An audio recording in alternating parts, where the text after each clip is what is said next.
కృష్ణం వందే జగద్గురు. శ్రీకృష్ణ పరమాత్మ సమస్త మానవాళికి అందించినటువంటి అత్యద్భుతమైనటువంటి ఉపదేశమే ఈ భగవద్గీత. కురుక్షేత్ర యుద్ధంలో యుద్ధానికి సన్నద్ధమైనటువంటి కౌరవులు పాండవులు అందరూ కూడా ఆ యొక్క రణరంగంలో ఎదురు చూస్తూ ఉన్నప్పుడు తండ్రులు, తాతలు, అలాగే అల్లుళ్ళు, కొడుకులు, బంధువులు, మిత్రులు వీరందరినీ చూసి శోకతప్త హృదయుడైనటువంటి అర్జునుడు కృష్ణుడితో, కృష్ణ నేను యుద్ధం చేయలేకున్నానని చెప్పి ఆ బాణాలన్నీ కూడా విడిచిపెట్టి రథం నుండి కింద దిగుతాడు. అప్పుడు అర్జునుడిని ఉద్దేశించి సమస్త మానవాళికి కూడా మీ యొక్క సమస్యల నుండి పరిష్కారం పొందడానికి మీరు ఎప్పుడైతే ఏదైనా సరే ఒక పని తలపెట్టినప్పుడు ఆ పని చేయలేక ఆ పని ముందుకు సాగకుండా ఉన్నట్లయితే వారి యొక్క కర్తవ్యాన్ని బోధించడానికి శ్రీకృష్ణ పరమాత్మ అర్జునుని ఉద్దేశించి మనందరికీ కూడా చెప్పినటువంటి ఒక అత్యద్భుతమైనటువంటి ఇదే ఈ యొక్క భగవద్గీత. అయితే ఈ భగవద్గీత కురుక్షేత్ర యుద్ధం జరిగేటప్పుడు ధృతరాష్ట్రుడు చాలా బాధపడతాడట. అరే యుద్ధం నేను చూడలేకపోతున్నానే. సంజయుడికి దూరదృష్టి ఇచ్చి సంజయుడికి ఆ యుద్ధ రంగంలో జరిగేటువంటి ప్రతి విషయం కూడా కనిపిస్తుంది. ఆ యొక్క సంజయుడి ద్వారా ధృతరాష్ట్రుడికి జరిగేటువంటి విషయాలన్నీ కూడా తెలియపరుస్తాడు అని చెప్పి వరం ఇవ్వడం జరుగుతుంది. ఇప్పుడు మనం చెప్పుకోవాలంటే లైవ్ కవరేజ్ అంటే సంజయుడికి ఆ యొక్క యుద్ధంలో జరిగేటువంటి ప్రతిదీ కూడా లైవ్ కవరేజ్లో కనిపిస్తూ ఉంటే సంజయుడు ధృతరాష్ట్రుడికి రన్నింగ్ కామెంటరీ చేస్తూ ఉంటాడు.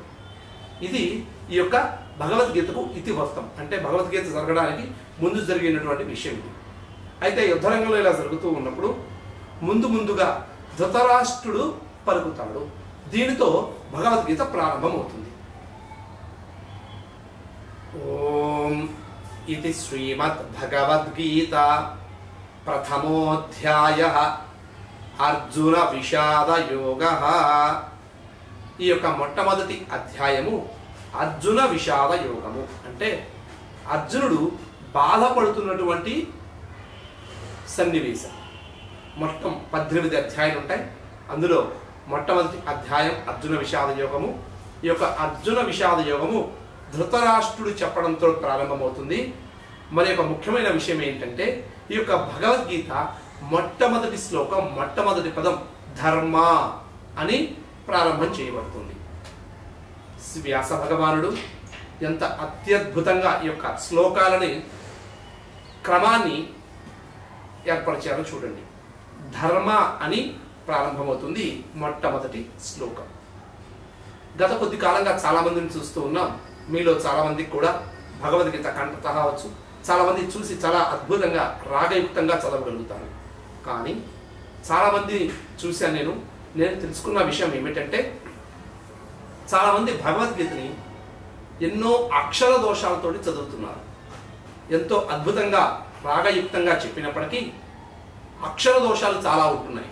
దానికి కారణం ఏమిటంటే వారికి సంస్కృత భాష మీద అవగాహన లేక, పద విభజన ఎక్కడ చేయాలో తెలియక ఈ తప్పులు జరుగుతూ ఉంటాయి. అందువలననే మీ అందరికీ కూడా తప్పులు లేకుండా, అక్షర దోషాలు లేకుండా పద విభజన చేస్తూ భగవద్గీత నేర్పేటువంటి ఈ యొక్క మహత్తర కార్యక్రమమే మా ఈ సంకల్పం. కాబట్టి మీ అందరూ కూడా రోజుకి 2 శ్లోకాల చొప్పున ఈ భగవద్గీత నేర్పడం జరుగుతుంది. అక్షర దోషాలు లేకుండా పద విభజన కూడా ఖచ్చితంగా చెప్తూ దాని యొక్క ప్రతి శ్లోకానికి కూడా అర్థం పైపైన చెప్పుకుంటూ వెళ్ళడం జరుగుతుంది. శ్రీకృష్ణ పరబ్రహ్మణే నమః. శ్రీకృష్ణ పరబ్రహ్మణే నమః. శ్రీమద్ భగవద్గీత శ్రీమద్భగవద్గీత ప్రథమోధ్యాయః ప్రథమోధ్యాయః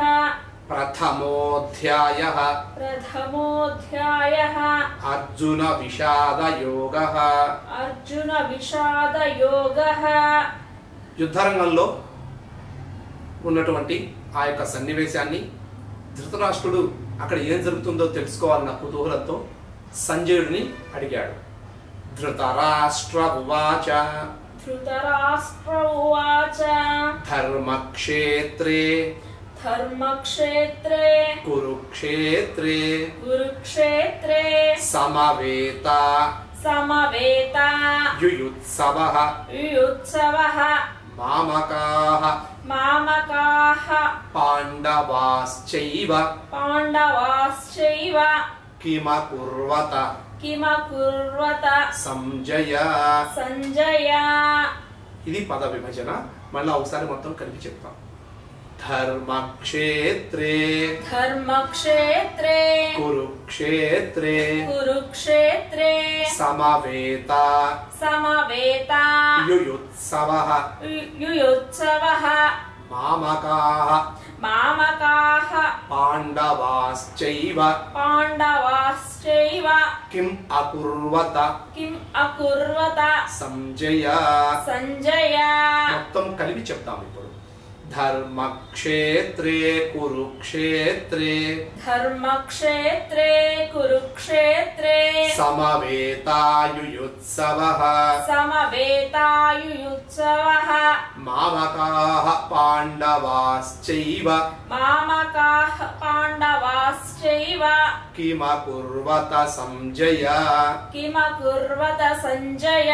దీని అర్థం ఏంటంటే సంజయుడిని ధృతరాష్ట్రుడు ఇలా అడుగుతున్నాడు.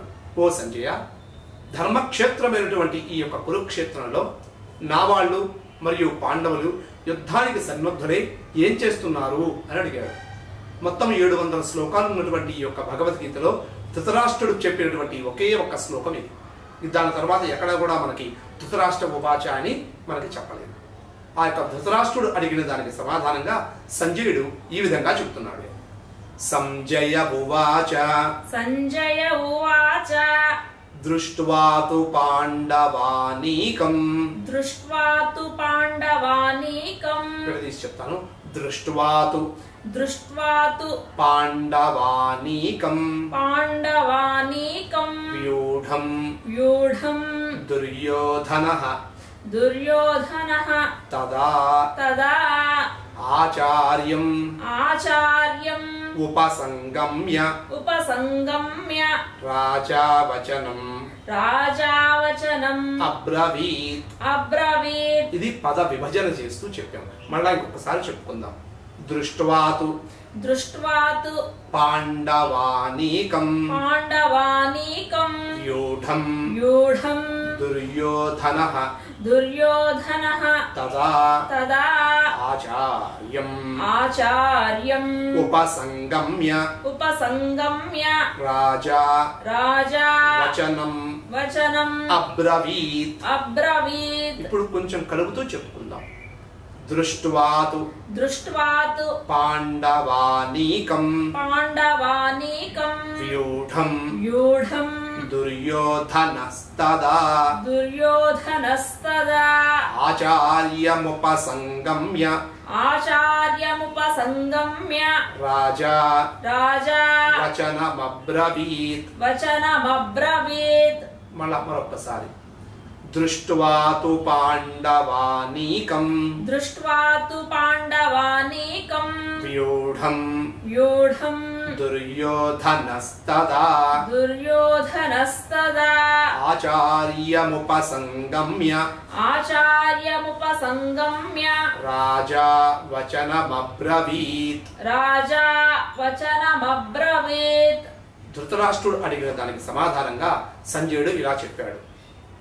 ఓ ధృతరాష్ట్ర, కురుక్షేత్ర యుద్ధంలో సన్నద్ధమైనటువంటి మంచి మంచి వ్యూహాలు కలిగినటువంటి ఆ యొక్క పాండవ సైన్యాన్ని అంతటినీ చూసినటువంటి ఆ యొక్క దుర్యోధనుడు ఆచార్యుడి దగ్గరికి వెళ్ళి ఈ విధంగా పలికాడట.